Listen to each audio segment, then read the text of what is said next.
Hello दोस्तों, मैं उसदुल्ला वासिद। आज का हमारा टॉपिक है dissolution of Muslim marriage act, मुस्लिम विवाह विघटन अधिनियम 1939।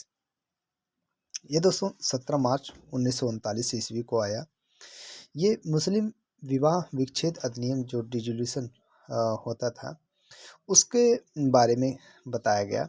जैसे कोई बेस हो क्रुअल्टी का या इम्पोटेंसी का या वेनिनल डिसीज का या एनी अदर बैकग्राउंड, या पति को जो है जेल हो जाए या 2-3 सालों से लापता हो या 3 वर्षों से बिना युक्ति संगत के कारण वैधानिक दायित्वों का पालन नहीं किया गया है। इन सब चीज़ों को कंट्रोल करने के लिए यदि कोई महिला अपने हस्बैंड पर क्लेम करती है तो उसको ये साबित करना होगा, और ये इसके लिए नियम शर्तें क्या हैं, आइए इसके बारे में जानते हैं। धारा 1 में शॉर्ट टाइटल स्टेट नेम दिया जाता है। This act may be called the dissolution Muslim marriage act 1993। It stands the whole of India. Section 2 में आते हैं तो ground for decree for dissolution of marriage. Ground dissolution of marriage का ground क्या होता है, एक मुस्लिम महिला के लिए जो नियम और शर्तें दी गई हैं उसके बारे में जानते हैं। The women married under the Muslim law shall be entitled obtain degree for the dissolution of marriage on any one और मोर following ground namely.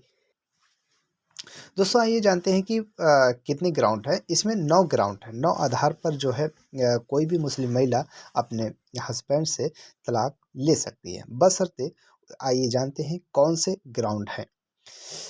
Number first ground that the whether abode of the husband have not been known for a period of 4 years, जैसे उसका पति 4 वर्षों से लापता हो। दूसरा ground ये आते हैं that the husband has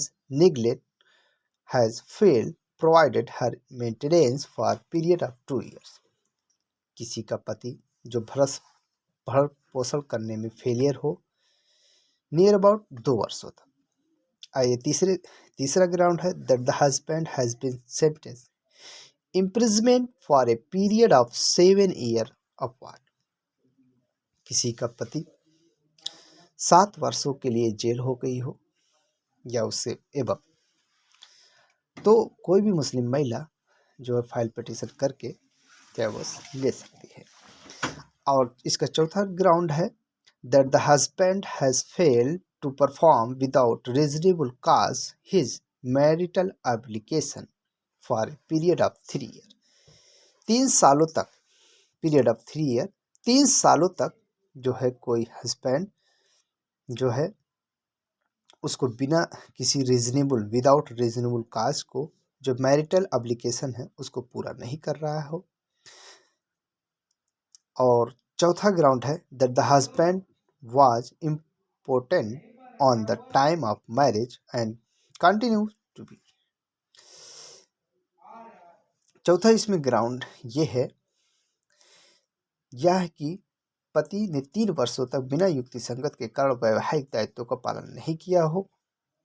और पांचवा इसमें यह है यह कि विवाह के समय नपुंसक था और वैसा एक हद तक चला आ रहा है। इसमें इम्पोर्टेंसी में ये आता है कि यदि कोई महिला अगर फाइल पिटीशन करती है तो कोर्ट जो है दूसरे पक्ष को उसको 1 साल के अंदर अगर कोई इम्पोर्टेंसी यानी नपुंसकता तक दूर कर लेता है तो it is not ground for divorce. 6th ground में आते हैं तो हमें मिलता है that the husband has been insane a period of 2 years suffering from virulent venereal disease, यानी उक्त रोग से पीड़ित हो या सफरिंग फ्रॉम एनी अदर, कोई जो दूसरी बीमारी में हो मुब्तला हो, तो फॉर पीरियड ऑफ 2 years, 2 साल से लगातार कहीं पे जो है उसकी स्वास्थ्य में कोई गड़बड़ी हो, यदि पति 2 वर्षों से पागल हो या उग्र रति रोग से पीड़ित हो, तो it is ground for divorce. And 7 में आते हैं तो that she having have been given marriage by the father other guardian before attended at the age of 15 year reputed the marriage before attending age of 18 years। यह है कि उसके 15 वर्ष की अवस्था में प्राप्त करने से पहले उसके पिता या दूसरे संरक्षक ने उसका विवाह कर दिया और 18 वर्ष की आयु प्राप्त होने के पहले विवाह को विखंडित कर दिया, बशर्ते कि वह मैरिज कंजुमेट नहीं हुई। अगर मैरिज कंजुमेट नहीं हुई है तो it is a ground for divorce. 18 साल से पहले जो है उसकी मैं डिजुलिशन का जो है एज ऑफ प्यूबर्टी जिसे हम जानते हैं, 15 वर्ष की अवस्था में शादी हुई तो वो कोई भी महिला जो है मैरिज कंजुमेट नहीं हुई है तो it is ground for divorce and provided that the marriage has not to be consummated, जैसा कि कंजुमेट मैरिज नहीं हुई है। 8वां ग्राउंड यह है कि कोई पति जो है किलवट्टी करे, आदतन वो मारता पीटता या निर्दयता आचरण करता है, जीवन को दुखी बनाता है, ये यद्यपि ऐसा आचरण शारीरिक दुर्व्यवहार ना हुआ। तो इस तरीके से जो 8वां ग्राउंड हो गया। अब आते हैं 9वें ग्राउंड में। अब उसके बाद जो 9वें ग्राउंड पे आते हैं तो any other ground recognise valid of the dissolution of marriage under Muslim law. इसमें क्या होता है कि जब कोई भी कंप्लेंट, जैसे धारा 3 में हम लोगों ने पढ़ा, सॉरी धारा 2 सब क्लास 3 में हमने जैसे पढ़ा कि कोई जो है पति को 7 साल से सज़ा हो जाए, जब तक उसकी डिग्री ना प्राप्त हो तब तक it is not ground for divorce होता है। 6 महीने तक वो अगर एक पर, जैसे कि हम लोग को कहा कि धारा 2 सब क्लास 1 में कि डिग्री की तारीख से 6 महीने से प्रभावी ना होगी। जैसे कोई फाइल पटिशन हुआ, अगर डिग्री हो गई तो 6 महीने तक उसको इंतज़ार करना पड़ेगा, फिर उसके बाद automatically it is become the divorce. फिर उसके बाद 5वें में हम लोगों ने पढ़ा, 5वां ग्राउंड क्या है। 5वां ग्राउंड है that the husband was impotent at the time of marriage and continue to be so. Impotency के केस में तो हाँ दोस्तों, हमें बताना चाहेंगे कि इम्पोर्टेंसी जैसे फाइल पटिशन हो गया, इम्पोर्टेंसी हो गया तो अगर आर्डर डिक्री हो गई तो 1 साल के अंदर अगर इम्पोर्टेंसी को वो व्यक्ति दूर कर लेता है तो ये it is not ground for divorce. अब आते हैं धारा 3 में आते हैं कि जो है notice to be served on heir of the husband when the husband whereabouts are not known. पति के लापता होने की स्थिति में पति के उत्तराधिकारियों पर तामील की जाने वाली सूचना। ऐसे वाद में जिस पे धारा 2 खंड 2 और खंड 1, धारा 2 खंड 1 लागू हो, ऐसे लोगों का नाम और पते जो पत्र दाखिल किए जाने की तारीख पर पति की मृत्यु होने की अवस्था में मुस्लिम की विधि के अंतर्गत उत्तराधिकारियों को अवध पत्र दिए जाएंगे। वाद सूचना ऐसे लोगों को तामील की जाएगी, ऐसे लोगों को वाद में सुनवाई का अधिकार होगा, परंतु यह पति चाचा अगर उस स्थिति पर वह अगर गायब हो जाता है पति, तो उसके जो एयर्स होंगे, एयर्स का मतलब जैसे उसके चाचा हों, भाई, उसके पक्ष बनाए जाएंगे और जैसे कि वो उसके उत्तराधिकारी लोग उसके पक्ष बनाए जाएंगे।